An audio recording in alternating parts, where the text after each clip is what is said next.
Top quality और consistent performance के लिए सिर्फ सिल्वर पंप। टॉप क्वालिटी और कंसिस्टेंट परफॉर्मेंस के लिए सिर्फ सिल्वर पंप, नाम याद रखना।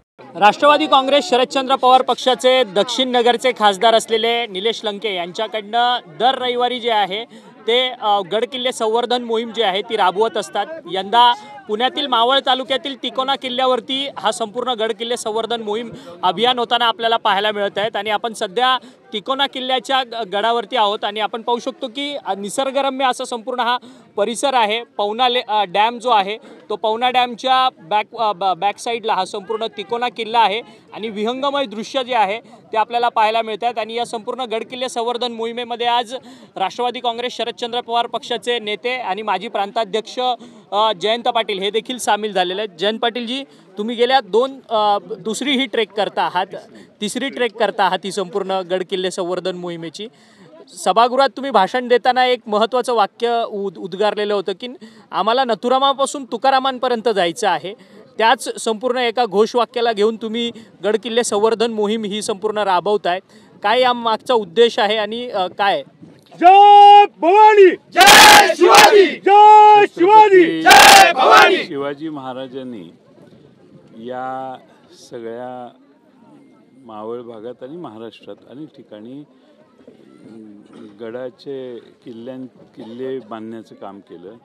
अनेक ठिकाणी किल्ले अशा ठिकाणी बांधले जिथून जवळपास 5-50 किलोमीटर क्षेत्रावर लक्ष ठेवता येईल। तिकोना हा त्यातलाच एक किल्ला आहे।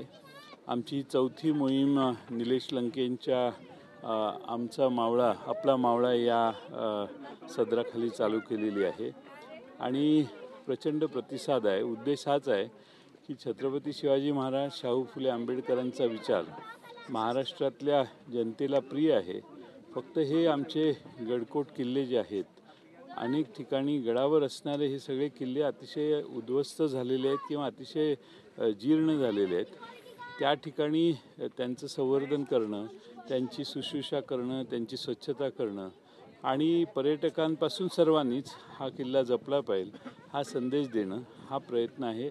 सरकारने देखील यात लक्ष घातलं पाहिजे आणि अशा किल्ल्यांचं संवर्धन करण्यासाठी जे आम्ही राष्ट्रवादी शरदचंद्र पवार पक्षाचे निलेश लंके आणि सर्व कार्यकर्त्यांनी जो पुढाकार घेतला आहे त्यात अधिक हातभार लावण्याची गरज आहे। युनेस्कोच्या यादीत 12 गडकिल्ले गेलेले आहेत आणि आता त्या 12 गडकिल्ल्यांची संवर्धनाची जबाबदारी सगळी युनेस्कोची असणार आहे आणि एक मोठं काम झालेलं आहे अशा पद्धतीने सरकार गवगवा करू पाहत आहे। परंतु राज्यात ते 12च किल्ले नसून इतर देखील आहे, जवळपास 350हून अधिक किल्ले छत्रपती शिवाजी महाराजांच्या ताब्यात होते। त्या किल्ल्यांची जी अवस्था बघितली ती देखील अत्यंत वाईट अशी अवस्था आहे। राज्य सरकारकडे तुम्ही काही मागणी करणार का? कारण की सातत्यानं तुम्ही सरकारमध्ये राहिलेले एक माजी मंत्री आहात। एक म्हणजे युनेस्कोमध्ये हे जे 12 किल्ले गेले त्यामध्ये जगात त्याची नोंद झाली, त्यामुळं हे एक अभिनंदनास्पद काम झालं। त्याची दुसरी बाजू अशी आहे की आता त्या किल्ल्यांच्या संवर्धनाचा अधिकार आपल्याला राहिला नाही। आपण तिथं इकडचा दगड इकडं सरकवू शकत नाही। अधिक कडक बंधनं याच्यावर येणार आहेत। त्यामुळे युनेस्को, भारत सरकार यांच्या ताब्यात हे जे आमचे 12 किल्ले जात आहेत त्या किल्ल्यांच्या संवर्धन, तिथल्या सुधारणा याविषयी प्रत्येक वेळेला त्यांना विचारावं लागेल आता। त्यामुळे या 12 किल्ल्यांच्या या स्वच्छता मोहीम कुणालाही करता येईल, त्याला काही युनेस्को कधीच अडथळा आणणार नाही। पण इतर कोणतंही काम, बांधकाम असेल, काही असेल तर ते पूर्वी करू शकत नव्हतो, आताही करता येणार नाही। उरलेले महाराष्ट्रातले जे किल्ले आहेत त्याकडे युनेस्कोने लक्ष देणं आवश्यक होतं, पण त्यांनी सगळेच काही युनेस्कोमध्ये किल्ले येऊ शकत नाहीत। त्यामुळे महाराष्ट्र सरकारने युनेस्कोच्या धर्तीवर एक आचारसंहिता तयार करावी आणि उरलेल्या गडांच्याकडे लक्ष द्यावं अशीच आमची मागणी आहे। राज्यामध्ये महत्त्वाचा मुद्दा असा पेटताना पाहायला मिळतोय की कृषी मंत्र्यांचा राजीनामा कधी घेतला जाणार? कारण की सातत्याने कृषी मंत्र्यांची वक्तव्य बेताल पद्धतीने सुरू आहेत आणि ऑनलाईन रमी खेळतानाचा देखील व्हिडिओ जो आहे तो व्हायरल झालेला होता। असं आहे की मंत्र्यांचा राजीनामा कधी घेतला जातो, त्यांचं वर्तन मुख्यमंत्र्यांना मान्य नसतं। त्यावेळी जर वर्तन मान्य असेल तर राजीनामा घेण्याचा प्रश्न येत नाही। त्यामुळं आपण भाबडे मतदार आहोत, ज्यांना असं वाटतं की मुख्यमंत्र्यांना या मंत्रिमंडळातले काही लोकांनी जे वेगळ्या घटना केलेल्या आहेत त्या अमान्य आहेत, त्या त्यांना मान्य आहेत, म्हणून तर इतके दिवस राजीनामा घेतलेला नाही. परंतु अजित पवार एकीकडे मराठा संघटनांना आश्वासन देतात आहेत की मी राजीनामा घेऊन राहीन म्हणून. ज्या पद्धतीने घाडगे पाटील यांना मारहाण झालेली होती लातूरमध्ये, पुण्यामध्ये त्यांनी येऊन अजित पवारांची भेट घेतली, त्यांना आश्वासन दिलं. मग हा काय सगळा जुमला सुरू आहे का सध्या महायुतीमध्ये? नाही, राजीनामा कुणाचा घ्यायचा, काय घ्यायचा, काही शेवटी गोष्टी ह्या मुख्यमंत्र्यांच्यावर अवलंबून आहेत. मुख्यमंत्र्यांचा हा निर्णय असतो, त्यामुळं इतर दोन पक्ष त्यात सहभागी असल्यामुळं ते फार तर शिफारस करू शकतात, पण घ्यायचा असता तर यापूर्वीच घेतला असता. आता मला वाटत नाही की त्यांचा राजीनामा घेतला जाईल, पण ठीक आहे, त्यांनी एक्सप्लेनेशन दिलं असेल की काही कारणं ती मुख्यमंत्र्यांना योग्य वाटली असतील, त्यामुळे राजीनामा घ्यायचं कदाचित रहित झालं असेल किंवा राजीनामा घेण्याचं चर्चाच झाली नसेल, काही होऊ शकतं. परंतु राज्याच्या मंत्रिमंडळात फेरबदल होतील असं देखील संकेत जे आहेत ते सातत्यानं दिले जातात. माध्यमांमध्ये बातम्या येतात. दिल्लीमध्ये ज्या पद्धतीने देवेंद्र फडणवीसांच्या भेटीगाठी केंद्रीय नेत्यांबरोबर झाल्या, त्यावरतून कुठेतरी मंत्रिमंडळात रिशफल होईल असं म्हटलं जातं. संजय शिरसाट असतील, संजय राठोड असतील, त्याचसोबत माणिकराव कोकाटे असतील, जवळपास 8 मंत्री जे आहेत ते बदलणार अशी चर्चा आहे. सर, तुम्हाला काय वाटतं, ही बदल गरजेचा आहे का? नाही, आता जनतेच्या भावनांचा उद्रेक झाला आहे, त्याची नोंद घ्यायची की नाही हे सरकारने ठरवायचं असतं. अलीकडच्या काळामागच्या 10 वर्षात आम्ही बघतोय, जेव्हापासून दिल्लीत सत्ता बदल 14 साली झाला, कुणाचं कितीही चुकलं तरी त्याला राजीनामा देण्याची आवश्यकता नसते आणि कालांतरानं लोक हा मुद्दा विसरतात. याच्यावर सत्तारूढ पक्षाची फार विश्वास आहे, त्यामुळे अजून 2 महिन्याने हा विषय नसेल, नवीन काहीतरी विषय 2-4 दिवसात 8 दिवसात निघेल आणि हे बाकीचे सगळे विषय बाजूला पडतील. ही सिस्टीम आहे सध्याची, त्यामुळे बघू आता काय होतंय. महायुतीमध्येच सध्या कलगीतुरा रंगताना पाहायला मिळतो. स्थानिक स्वराज्य संस्थांच्या निवडणुका येऊ घातलेल्या आहेत. उदय सामंत म्हणतात की सिंधुदुर्गामध्ये आमची शिंदेची शिवसेनेची मोठी ताकद आहे, परंतु नितेश राणे म्हणतात की आमच्या कार्यकर्त्यांना कुठेतरी शिंदेंकडनंच आमिष दिलं जात आहे, आम्ही देखील संपर्क साधू, असं देखील नितेश राणे एकीकडे वक्तव्य करतात. नाही, आता जिल्हा परिषदेच्या निवडणुकांमध्ये दोन्ही पक्षांना ताकद दाखवण्याची संधी आहे. दोघांनीही लढून एकमेकाच्या विरोधी एकदा ताकद आजमावावी, म्हणजे हा वाद राहणार नाही. परंतु सातत्यानं महायुतीमधले वाद हे अंतर्गत वाद चव्हाट्यावरती येताना पाहायला मिळत नाही का? आणि परंतु मुख्यमंत्री म्हणतात ऑल इज वेल म्हणून. नाही, वाद तर प्रचंड आहेत. वादांची संख्या एवढी आहे, काही तालुका स्तरावर, जिल्हा स्तरावर, राज्य स्तरावर, काही प्रसारमाध्यमात येतात ते वाद सरफेस होतात, बाकीचे वाद असे असंख्य आहेत. आता ही स्पर्धा सुरू झालेली आहे आणि येणाऱ्या नगरपालिका, महापालिका यात कोण किती पैसे खर्च करतो त्याच्यावर त्याचं यश, अशी मानसिकता बऱ्याच ठिकाणी झालेली आहे. आम्ही पाहतोय काय होतंय ते. कुणाल कामरा आणि सुषमा अंधारे यांना हक्कभंगाची नोटीस जी आहे ती विधिमंडळाकडनं देण्यात आलेली होती. त्या विधिमंडळाच्या नोटीसला आता त्यांनी उत्तर दिले. कुणाल कामरा जे कॉमेडियन आहेत, सातत्यानं टीका टिप्पणी अनेक नेत्यांवरती करताना ते पाहायला मिळतात. ते म्हणतात आहेत की मला मुद्दामून या सगळ्या प्रकरणात गोवलं गेलेलं आहे, राजकीय हस्तक्षेप या सगळ्यामध्ये झालेला आहे, असं त्यांचं थेट या सगळ्या नोटिशीला उत्तर देताना म्हणतात. नाही, कुणाल कामरा आणि सुषमा अंधारे यांच्यात हा फरक आहे की कुणाल कामरा हा एक प्रतिभावंत आर्टिस्ट आहे, टीकाकार आहे. त्याची टीका हसत खेळत स्वीकारायची आणि सोडून द्यायची, ती फार मनावर घेऊ नये. आमच्या सुषमा अंधारेंनी जे बोललेलं आहे ते त्या राजकीय आहेत, राजकीय एका पक्षाच्या सदस्य आहेत, त्यांची भूमिका फिक्स आहे, त्या भूमिकेचं ते समर्थन करत आहेत. ह्या 2 वेगळ्या भूमिका आहेत. आता बाहेर कोण कशावर बोललं ह्याच्याबद्दल विधिमंडळाने किती वेळ घालवायचा हाही प्रश्नच आहे. त्यामुळं अशा हक्कभंगाच्या नोटिसा बाहेरच्या सदस्यांना देणं, मग तसे तर फारच आमच्या इकडेही मोठी यादी आहे. पण असं असतंच, लोक बोलत असतात, जेवढं निग्लेक्ट करू तेवढं लोक विसरतात. परंतु सत्य बोलणं आजच्या घडीला हे चुकीचं वाटतंय का? कारण की त्यांनी नोटीसमध्ये कुणाल कामरा असं देखील म्हणतात की गद्दार वगैरे या ज्या काही शब्दांचा उल्लेख केलेला आहे तो सत्यतेच्या आधारावरती केलेला आहे म्हणून. हो, गद्दार ही फ्रेज ज्यावेळी आमचं सरकार पडलं 2019ला तयार झालेलं 21-22 साली, तेव्हापासून गद्दार महाराष्ट्रात सर्व ठिकाणी फ्रेज पसरलेली आहे. ते गद्दार म्हणून उल्लेख करणाऱ्या प्रत्येकाचा कुमार कामरानंतर नंबर लागेल. पण ज्या पद्धतीने आपण आता बघतोय की महाविकास आघाडीचे जे नेते मंडळी आहेत त्यांना कुठेतरी गळ घालण्याचा भाजपकडनं आणि शिंदेच्या शिवसेनेकडनं प्रयत्न केला जातोय. कैलास गोरंट्याल ज्यांनी 50 खोके एकदम ओके अशी ज्यांनी घोषणा केली ते देखील भाजपमध्ये जाणार अशी सगळी चर्चा होताना पाहायला मिळतात आहेत. भाजपकडे खरंच नेते नाही आहेत. नाही, कसं आहे की हे 3 पक्ष आहेत. तिन्ही पक्ष आपल्यात प्रत्येक पुढारी यावा हा प्रयत्न करत असतात. त्यामुळं ज्याची जिथं ताकद आहे त्यांना निमंत्रण देणे, त्यांना पक्षात घेणे असा एक मोठा प्रयत्न सध्या महाराष्ट्रभर चालू आहे असं दिसतं. त्यामुळं काही ठिकाणी यश येतं. शेवटी गर्दी एवढी झालेली आहे. पण आता स्थानिक स्वराज्य संस्था आहेत. स्थानिक स्वराज्य संस्था ज्याचा जिथं प्रभाव 2 ward, 4 ward, 6 ward, 8 ward, 10 ward अशी कोणाची ताकद आहे बघून नगरपालिका स्तरावरही हे प्रयत्न जोरात चालू आहेत. खरं तर रोहिणी खडसे यांचे जे पती आहेत त्यांना पुण्यामधनं अटक करण्यात आलेली अशी प्राथमिक माहिती मिळते.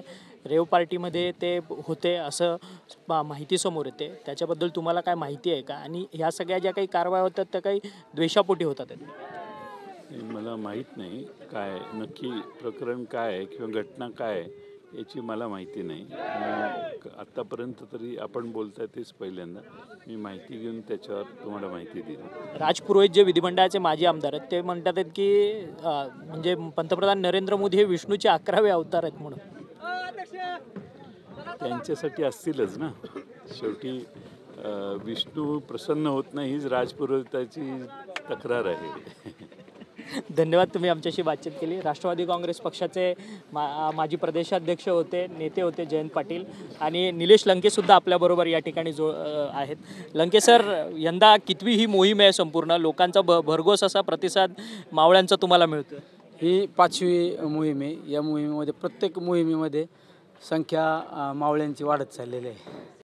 परंतु कशा पद्धतीने ही संपूर्ण संवर्धनाची आणि संकल्पना तुम्ही राबवताय? कारण की प्रत्येक मावळा हातात काही ना काहीतरी घेऊन गड किल्ले चढताना पाहायला मिळतो. कुणी रोपटा हातात घेतलं तर कुणी बाकडे हातात घेतलं, कुणी फलक हातात घेतले. आम्ही या ठिकाणी प्रथमतः आम्ही कोण आहे हे आम्ही विसरून जातो. या ठिकाणी फक्त छत्रपती शिवरायांचे विचार घेण्यासाठी आणि छत्रपती शिवरायांचे मावळे म्हणून आम्ही गडावर येत असतो.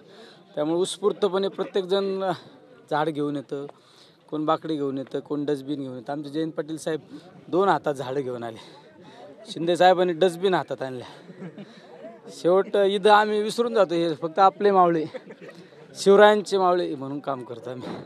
त्यामुळे एक आनंद, वेगळा आनंद आहे बघा ना प्रत्येकात. परंतु या शिवरायांच्या मावळ्यामध्ये खरं तर रयतेचं राज्य म्हणून ओळखलं जायचं. छत्रपती शिवाजी महाराजांचं राज्य होतं.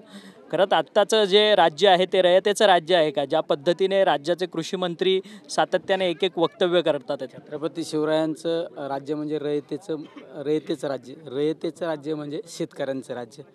या मंत्रिमंडळात आपण पाहतो शेतकरी कृषी मंत्री काय करतात.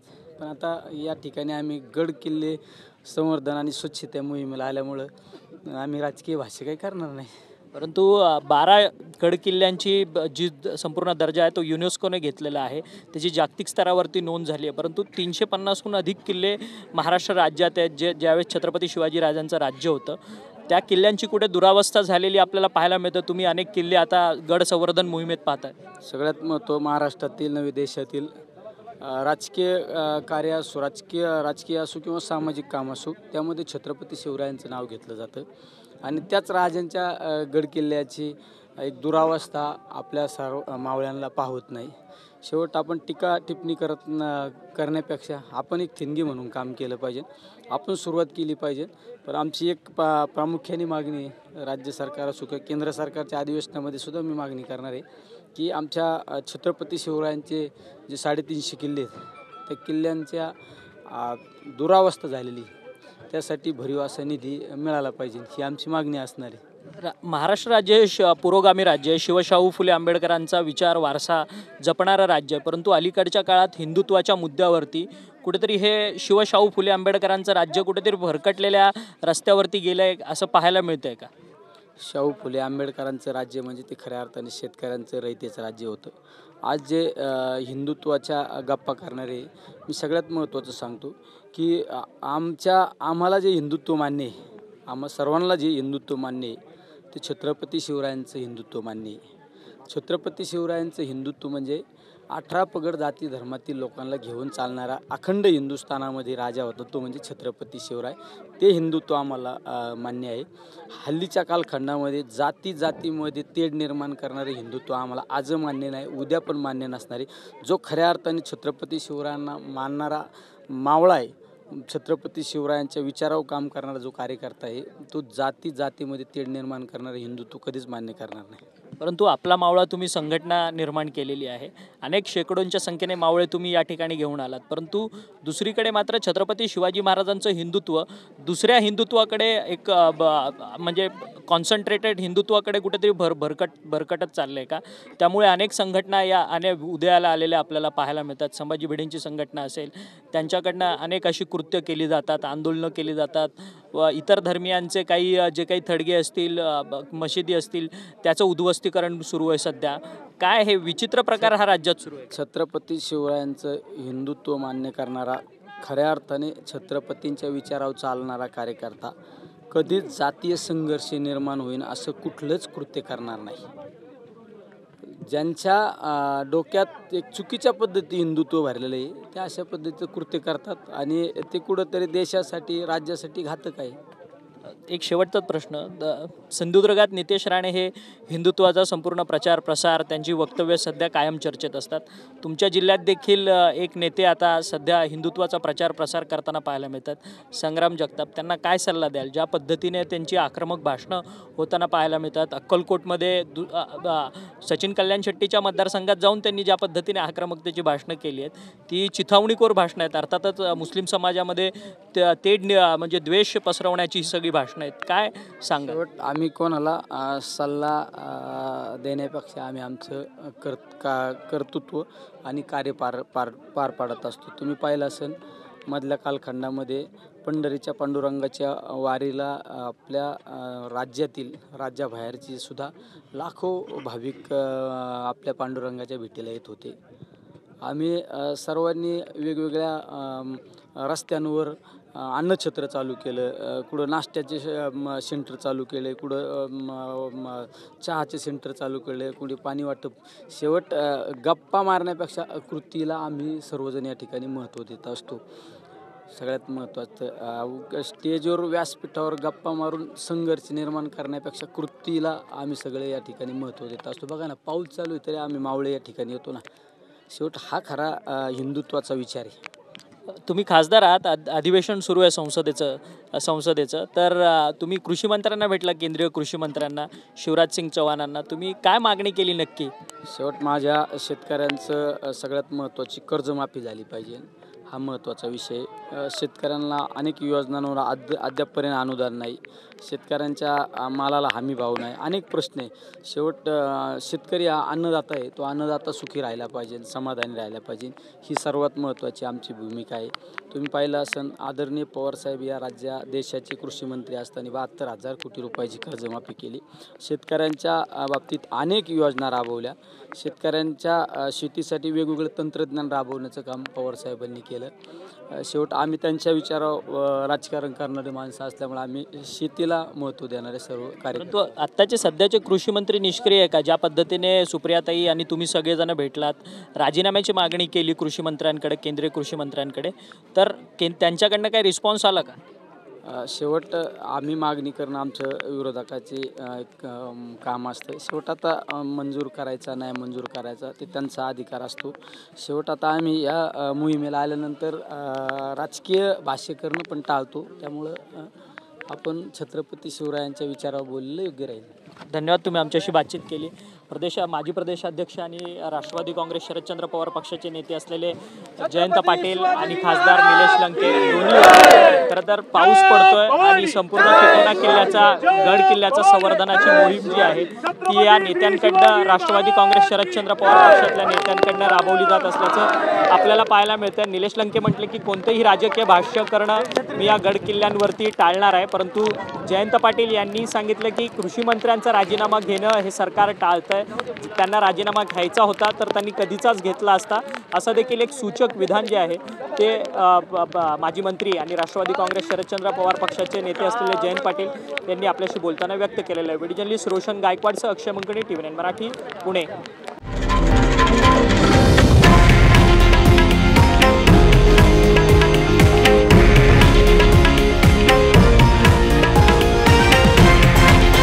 हे आहे देशातील नंबर 1 न्यूज नेटवर्क आणि आपण पाहत आहात TV9 मराठी, एकमेव.